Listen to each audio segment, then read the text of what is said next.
घूमते घूमते आया हूँ श्री राधा माधव मंदिर खरियानी के आंचल तले।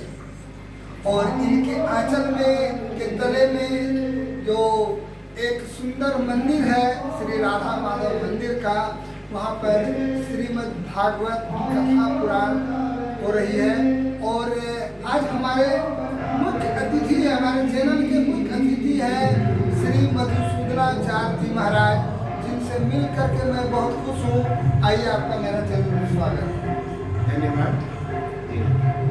आप बाबा बहुत जगह श्रीमद् भागवत करते हैं और कृष्ण भक्ति में जो लीन हो जाते हैं उनको दुनिया में कुछ भी नजर नहीं आती है।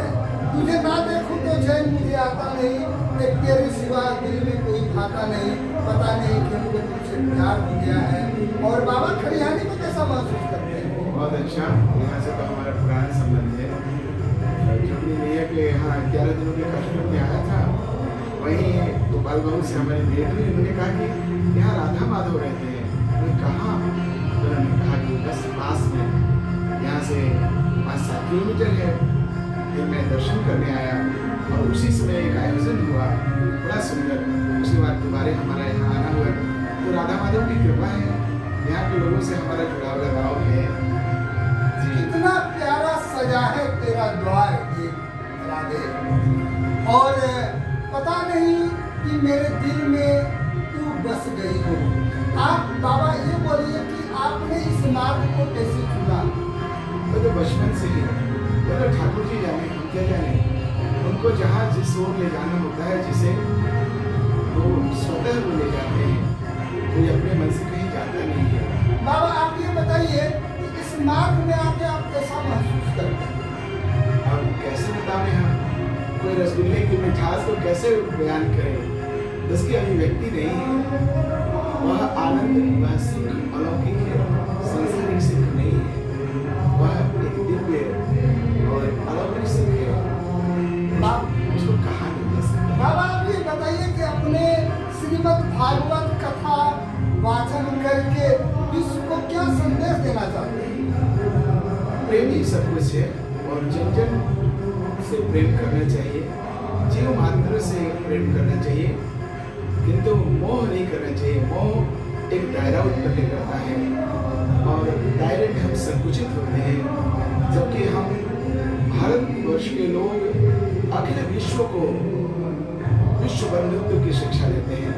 उदार चरिता नाम के वसुदेव कुटुंबकम, हमारा अखिल विश्व अपना है और हम सभी जीवों से प्रेम करते हैं, सभी लोगों से प्रेम करते हैं। बाबा ये बताइए कि आपका जो वृंदावन धाम का, मथुरा का जो नंद गांव है, जहाँ पर ग्वाल बाल की गांव थी, आज वहाँ से ग्वाल बाल हट गया है और 5000 घर ब्राह्मण समुदाय का है। इसका क्या कारण है?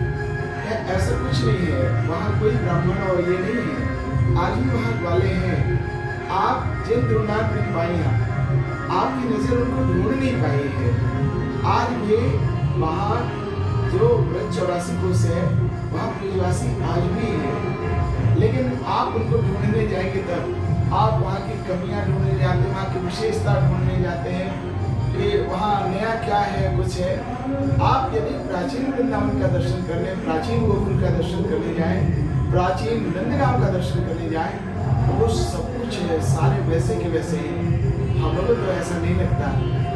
ऐसे संसार परिवर्तनशील है, कहीं से कोई आए जाए, इससे कोई फर्क नहीं पड़ता, लेकिन जो वहाँ के मूल निवासी है वो आज भी वहाँ वर्तमान है। बाबा ये बोलिए कि जैसे ही लोग वृंदावन धाम या मथुरा जाते हैं, उनकी मानसिकता सीधे सीधी राधे राधे की ओर खींच के चली जाती है। इसका क्या कारण है? वही वहाँ की महारानी है, उनकी वो राजधानी है और श्री कृष्ण की आह्लादनी शक्ति से लाना है, उनके बिना कहीं कुछ है नहीं। आप ये बोलिए कि जब आप व्यास गद्दी पर आते हैं तो उस समय जो प्रवचन देते हैं, क्या उसके बाद भी वो प्रवचन दे सकते हैं? वो एक अलौकिक दिव्य धारा होती है जिसमें हम प्रवेश करते हैं और वो धारा हमें जिस ओर ले जाती है, जहाँ हमें बहाती है, हम बहते रहते हैं उस धारा में। पुनः हम गारंटी के साथ कह नहीं सकते कि वही चीजें हम आपके सामने पुनः रख पाएंगे, ऐसा कुछ है नहीं। आपके मुस्कुराते मुखारबिंद का क्या कारण है? वो तो एक विश्वास है, उनकी कृपा है, उन पे जितना विश्वास होगा मुस्कुराहट उतनी ही रहेगी।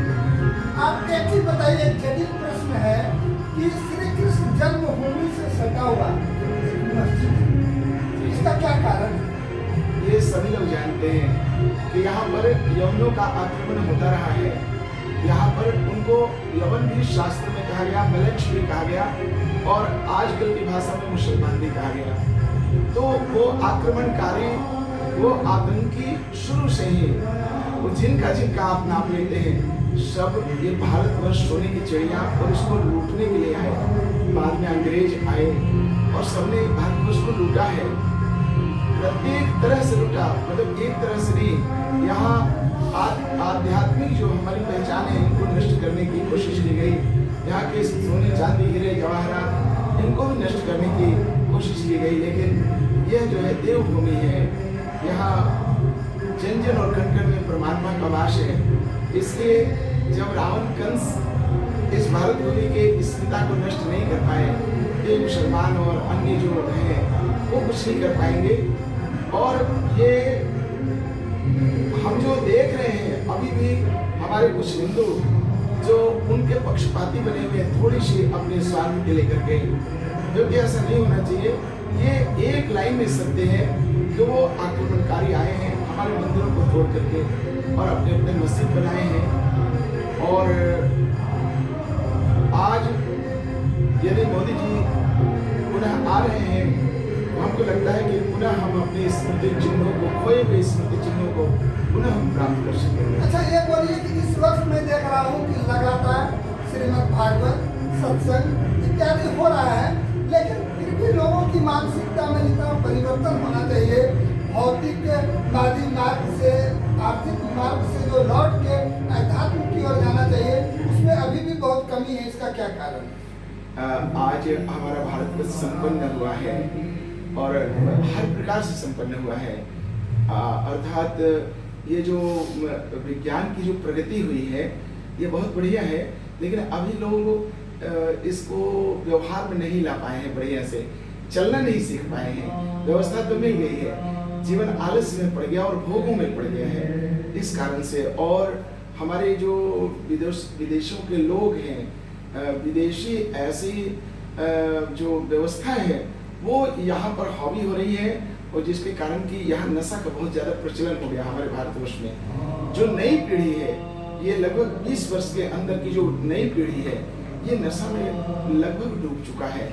इसमें 10% जो है युवक वही हमारे जो सनातन परंपरा में है, और नहीं तो लगभग लोग इधर उधर अस्त व्यस्त हो चुके हैं। अव्यवस्थित, हमारा भारतवर्ष अव्यवस्थित हो रहा है।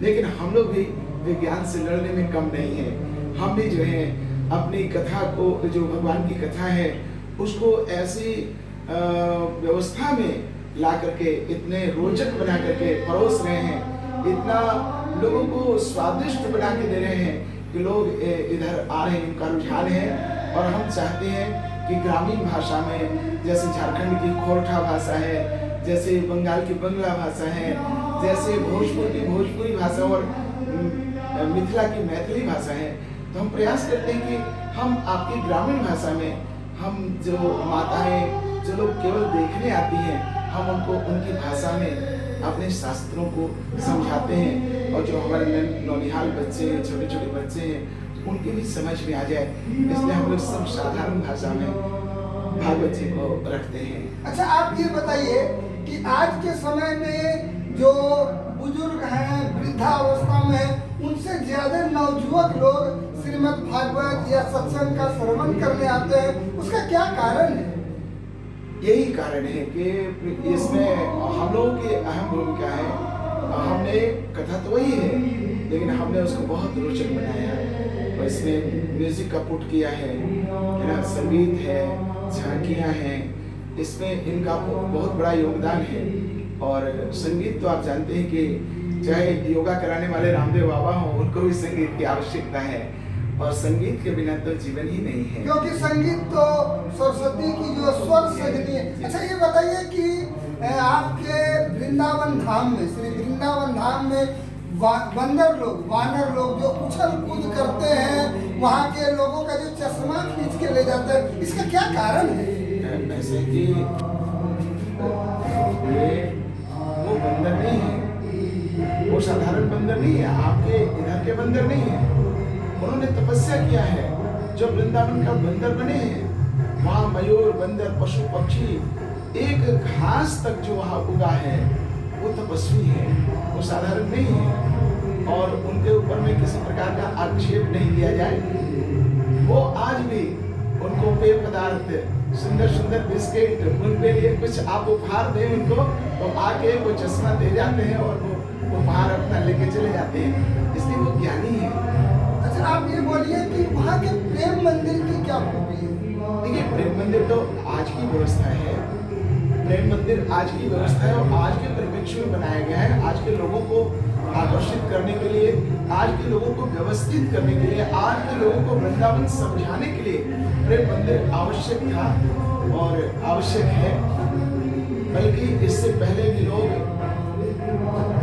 स्वामी हरिदास जी महाराज के जो ठाकुर जी हैं, बिहारी जी, श्री बांके बिहारी जी, और हित हरिवंश जी के जो ठाकुर जी हैं, श्री राधा वल्लभ लाल जी, उनसे पहले भी लोग प्रेम करते थे और आज भी ऐसे ठाकुर जी से बेतहाशा प्रेम लोग करते हैं, बेपनाह प्रेम करते हैं।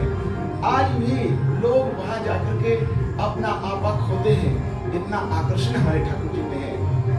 न कल कम था, न आज कम है और न कल भी कम होगा।